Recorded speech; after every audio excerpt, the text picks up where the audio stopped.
कर दी, पर भगवान भोले बाबा ने मैया पार्वती को समझाया है कि प्राण ही स्वयं प्राणिनः पान्ति क्षादवः क्षणभंगुरैहि।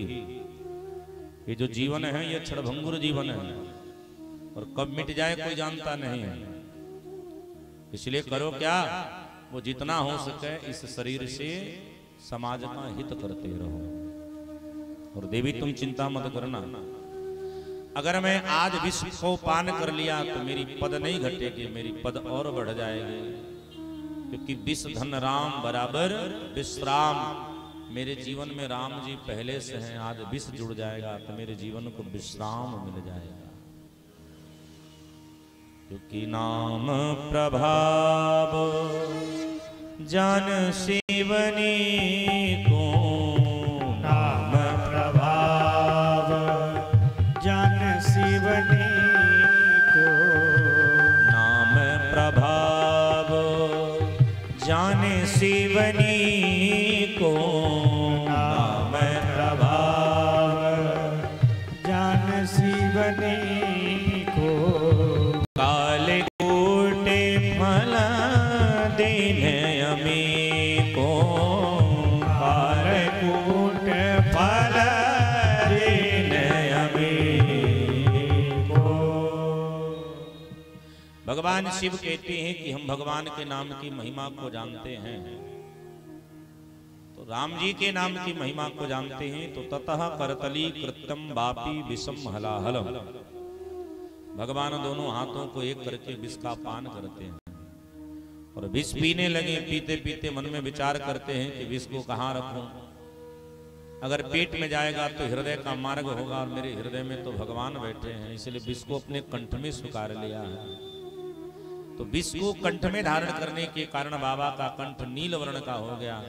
सो भगवान भोले बाबा का एक नाम पड़ गया, बोल नीलकंठ महादेव की। बाबा का एक नाम पड़ गया नीलकंठ महादेव। शरीर जलने लगा तो बाबा बर्फ की आकृति हो गए, तो नाम पड़ गया बर्फानी महादेव। जो हम लोग चिल्लाने लगे, बोल अमरनाथ भगवान की। भगवान भोले बाबा अमरनाथ महादेव बन गए। एक विष पान करने से बाबा की दो दो उपाधि बढ़ गई। मंथन आरंभ हुआ है और मंथन से 14 रत्न प्रकट हुए हैं, जिनमें पहला रत्न है विष, और इसको किसने पान किया है? बोले पहला रत्न है विष और इसको भगवान शिव ने पान किया है। और शिव का अर्थ होता है कल्याण, अर्थात जिस कर्म में कल्याण की पहले ही भावना प्रवेश हो जाएगी वह कर्म सफल अवश्य ही होगा।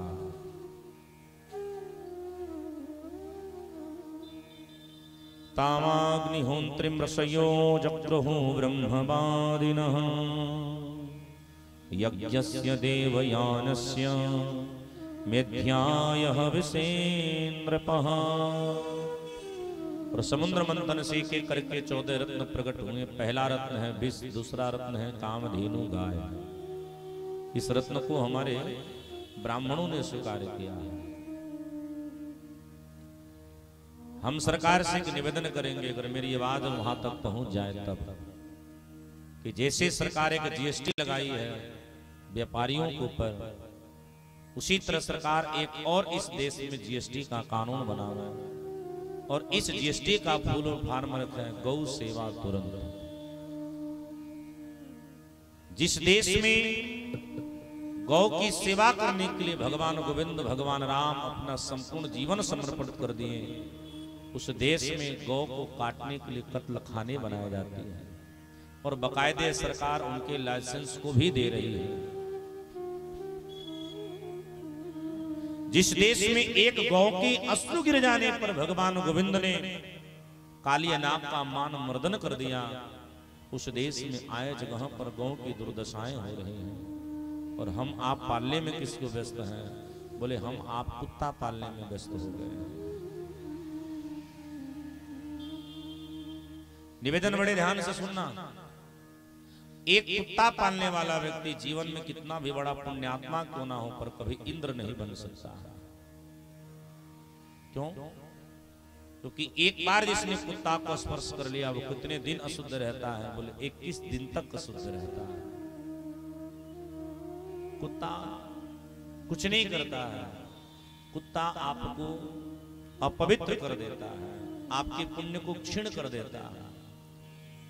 इसलिए मैं निवेदन करता हूं, वह जीव है, उसके अपने थाली में मत बैठाओ, उसे अपने बिस्तर पर मत बैठाओ, उसने अपने मंदिर के देवालों तक नहीं ले जाओ। उस जीव की शोभा आपके द्वार पर ही है। आजकल कुत्ता पालने में बहुत खर्चा है, उनकी साबुन बहुत महंगी आती है, उनके रहने के तौर तरीके बड़े खर्चीले हो गए हैं। गौ तो सेवा बड़ी साधारण है, लेकिन हम आप गौ की सेवा नहीं कर पाते। क्यों? क्योंकि गौ सेवा करने से हमको गोलोक मिलेगा और कुत्ता सेवा करने से कुत्ता बनना पड़ेगा। तो हम सब कुत्ता बनने को तैयार बैठे हैं। प्रमोद जी, आप बुरा मत मानिएगा, हम आपको नहीं कह रहे, हम कथा के रूप में कह रहे हैं। हाँ, हाँ, मानत रही है तो का भेलो, आप तो जौन होखे बा हो ही गई। पहले हमारे यहाँ ना दरवाजे पर महाराज जी, जब हम लोग थोड़े कम पढ़े लिखे थे तो हमारे आपके द्वार पर क्या लिखा जाता था? सुस्वागतम, यही ना लिखा जाता था। तो हम ग्रेजुएट हो गए तो हमने सुस्वागत को मान लिया कि ओल्ड नाम है, तो हमने उसको नवीनकरण कर दिया, वेलकम। सुस्वागतम को हटा करके हमने वेलकम शब्द लिख दिया। अब और हम पढ़े लिख लिए, अब ना हमारे दरवाजे पर सुस्वागत है, न हमारे आपके दरवाजे पर वेलकम शब्द है। अब हमारे आपके दरवाजे पर लिखा आता था, सावधान अंदर कुत्ते हैं। अब पता नहीं चलता है कि आदमी सचमुच कुत्ता है कि कुत्ता ही है, कुत्ता ही है। इसलिए मेरी निवेदन ध्यान से सुनिएगा। हाँ, कुत्ता काटता भी है तो सावधान नहीं है, इसलिए घर में रहे वाला कब्बो केहू के काट सकता है। इसलिए मेरी एक प्रार्थना है, आप कुत्ता एक नहीं 1000 पालो, लेकिन साथ में एक गौ जरूर पालो, क्योंकि गौ से, गौ पालने से भगवान गोविंद रिझते हैं और गौ हमारी धरोहर है, इस भारत की पहचान है।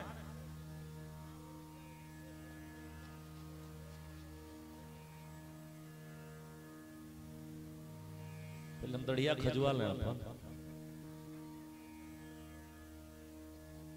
क्योंकि कई बार मंच पर बैठने वाला व्यक्ति बड़ा अचंभज की स्थिति में रहता, क्या कहे क्या ना कहे। इसलिए एक प्रार्थना है कि प्रत्येक घर में एक गौ की सेवा अवश्य होनी चाहिए। खैर तो हम जिसके घर हैं, खुद ग्वाल बाल आप लोग हैं, आपके तो जो ग्रज है भगवान कन्हैया, वो तो गौ के पीछे पीछे डोला करते थे। तो आजकल के आपके बच्चे कुत्तों के पीछे डोल रहे हैं, तो क्यों ना घर में एक बछड़ा पालो जिसके पीछे पीछे हमारे बच्चे डोल रहे हैं। ये 14 रत्नों का पवित्र रत्न है हमारी गौ मैया। तीसरा रत्न प्रकट हुआ उच्चैश्रवा घोड़ा, जिसको बेरुचन का पुत्र बलि ने लिया। चौथा ऐरावत हस्ती, जिसे इंद्र ने स्वीकार किया है। पांचवा कौस्तुभ मणि प्रकट हुआ, जाको भगवान नारायण ने अपने वक्षस्थल पर स्वीकार किया है। छठे रत्न के रूप में कल्प वृक्ष प्रकट हुआ, जो स्वर्ग को गया। सातवें में रंभा नामक अप्सरा प्रकट भई। आठवें में चंद्रमा प्रकट भय। नौवें में पुनः एक उर्वशी नामक अप्सरा प्रकट भई। ऐसे करके